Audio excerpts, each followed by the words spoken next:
2024च्या लोकसभा निवडणुकीतला दणदणीत विजय, हरियाणा, महाराष्ट्र, दिल्ली या राज्यातील विधानसभा निवडणुकीत भाजपचं जोरदार कमबॅक आणि देशातील बहुतांश राज्यात निर्माण झालेलं भाजपमय वातावरण, या सगळ्या सकारात्मक घटनांनंतर आता भारतीय जनता पक्षात बदलाचं वारं वाहू लागलंय आणि त्यानुसारच मार्चच्या पहिल्या आठवड्यात भाजपच्या राष्ट्रीय अध्यक्षपदाची निवडणूक प्रक्रिया सुरू होईल आणि होळीपूर्वी म्हणजेच साधारणतः 14 मार्च रोजी भाजपला नवा राष्ट्रीय अध्यक्ष मिळेल। त्यासोबतच भाजप पक्षाचं 18 राज्यातील प्रदेशाध्यक्ष बदलण्यात येणार असल्याची देखील माहिती मिळते। त्यामुळे आता भाजपचे नवे राष्ट्रीय अध्यक्ष कोण असतील याकडे सगळ्यांचं लक्ष लागूनच आहे।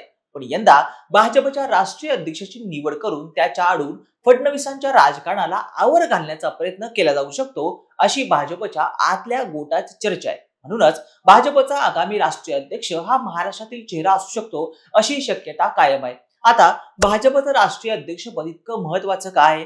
भाजपची राष्ट्रीय अध्यक्षाची निवड कशी केली जाते? अध्यक्षपदाच्या शर्यतीत नेमके कोणकोणते चेहरे आपल्याला सध्या पाहायला मिळू शकतात आणि या भाजपच्या अध्यक्षपदाचा महाराष्ट्राच्या राजकारणावर कसा परिणाम होऊ शकतो, सविस्तर पाहूयात या व्हिडिओच्या माध्यमातून। हॅलो, मी ओमकार आणि तुम्ही पाहताय हॅलो महाराष्ट्र। तसं पाहायला गेलं तर भाजपचे सध्याचे राष्ट्रीय अध्यक्ष जे.पी. नड्डा यांच्या कार्यकाळात पक्षानं देशभरात उत्तम कामगिरी बजावली। सलग तिसऱ्यांदा लोकसभेत विजय मिळवल्यानंतर हे विजयाचं सत्र चालूच ठेवत हरियाणा, महाराष्ट्र, दिल्ली अशी एकापाठोपाठ एक राज्य काबीज केली आणि संपूर्ण देशातील आपली पकड मजबूत केली। त्यामुळे जे.पी. नड्डा यांचा राष्ट्रीय अध्यक्षपदाचा कार्यकाळ भाजपसाठी निश्चितच लाभदायक ठरला। खरं तर जे.पी. नड्डा यांचा अध्यक्षपदाचा कार्यकाळ जानेवारी 2024 मध्ये संपला होता। मात्र 2024च्या लोकसभा निवडणुका आणि इतरही काही राज्यातील विधानसभा निवडणुकांमुळे त्यांचा कार्यकाळ वाढवण्यात आला। लोकसभा निवडणुकीतील विजयानंतर नड्डा यांना केंद्रीय मंत्रिमंडळातही स्थान दिलं। पण हे सगळं पार पडल्यानंतर आता वेळ आली ती म्हणजे राष्ट्रीय अध्यक्ष बदलण्याची। तसं तांत्रिकदृष्ट्या बघितलं तर भाजपच्या घटनेनुसार एखाद्या व्यक्तीची सलग 2 वेळा राष्ट्रीय अध्यक्षपदी निवड होऊ शकते। त्यानुसारच आता जे.पी. नड्डा यांचीही पुन्हा एकदा निवड व्हायला हरकत नाहीये। पण पक्षाने मात्र नड्डा यांच्याकडे केंद्रीय मंत्रिपदाची जबाबदारी सोपवली।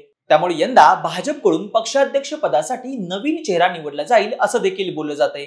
भाजपच्या घटनेतील कलम 19 नुसार राष्ट्रीय अध्यक्षांची निवड प्रक्रिया होते। पक्षाचं एक निवड मंडळ असतं, त्यामध्ये राष्ट्रीय कार्यकारिणी आणि प्रदेश कार्यकारिणीचे सदस्य असतात।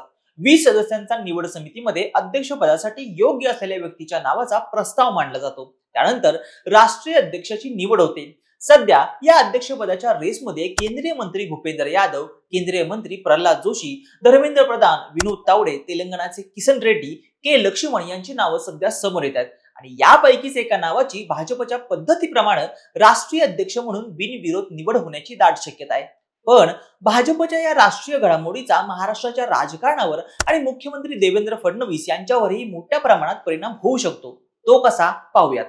तसं बघायला गेलं तर आजवरचे भाजपचे राष्ट्रीय अध्यक्ष जे.पी. नड्डा असो, अमित शहा असो वा राजनाथ सिंग या तिन्ही राष्ट्रीय अध्यक्षांची देवेंद्र फडणवीस यांचे चांगले संबंध होते। त्यांच्यात सकारात्मक पद्धतीनं राजकीय चर्चा घडायच्या।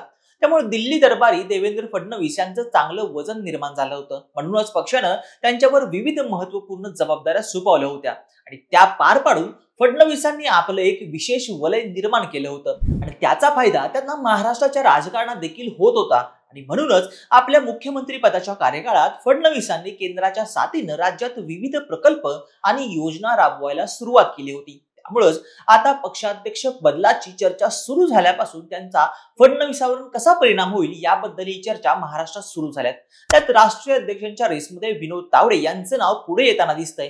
पण यात तावडे आणि फडणवीस यांचा इतिहास बघितला तर 2014 साली देवेंद्र फडणवीस मुख्यमंत्री असताना त्यांनी तावडेंचं खच्चीकरण केलं होतं असं त्यांच्यावर आरोप करण्यात आले होते। याच काळात तावडे आणि फडणवीस यांच्यात फारसं आलबेल नसल्याच्या कित्येक चर्चा रंगल्या होत्या। राजकारणात ज्युनियर असतानाही फडणवीस मागून येऊन मुख्यमंत्री झाले। त्यांच्याकडून तावडेंचा पंख छाटण्याचा कार्यक्रम सुरू झाला। तावडेंनी सगळ्या सबुरीनं घेत पक्षाच्या संघटनात्मक कामांमध्ये उडी घेतली, दिल्ली गाठली आणि ते राष्ट्रीय सचिव सुद्धा झाले। मात्र तावडेंसोबत असणारी पक्षातील एक मोठी फळी म्हणजेच पंकजा मुंडे, एकनाथ खडसे साईडलाईन होऊ लागली। म्हणूनच आता आपल्याच मर्जीतल्या या माणसांना ऍक्टिव्ह करून महाराष्ट्राच्या राजकारणावर कंट्रोल आणायचा प्रयत्न विनोद तावडे करू शकतात. फडणवीसांच्या हातात एकवटलेल्या महाराष्ट्राच्या नाड्या काही प्रमाणात सैल करण्याचा प्रयत्न देखील नवनिर्वाचित अध्यक्षांकडून होऊ शकतो. या सगळ्यांचे दूरगामी परिणाम महाराष्ट्राच्या राजकारणावरही होऊ शकतात.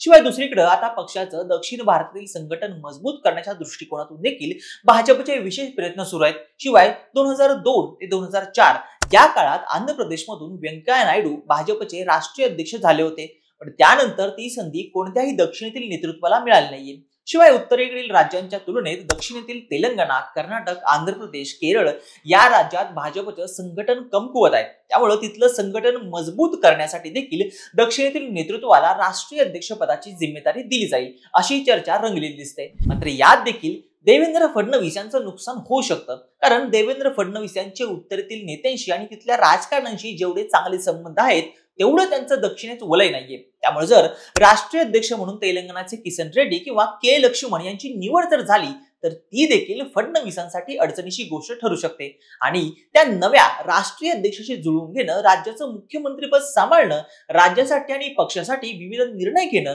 त्यांच्यासाठी आव्हानात्मक ठरू शकतं. त्यामुळं भाजपचे राष्ट्रीय अध्यक्ष बदलले तर देवेंद्र फडणवीस काय भूमिका घेतील, ते नवीन राष्ट्रीय अध्यक्षांसोबत जुळून घेऊ शकतात का, त्यांचा राज्याच्या राजकारणावर काय परिणाम होईल, भाजपच्या राष्ट्रीय संघटनावर काय परिणाम होईल, त्याबद्दलचं तुमचं मत आणि प्रतिक्रिया मला कमेंट बॉक्समध्ये नक्की कळवा. आणि अशाच नवनवीन आणि माहितीपूर्ण व्हिडिओसाठी आमच्या हॅलो महाराष्ट्र या चॅनलला लाईक, शेअर आणि सबस्क्राईब करायला विसरू नका. व्हिडिओ शेवटपर्यंत पाहिल्याबद्दल धन्यवाद.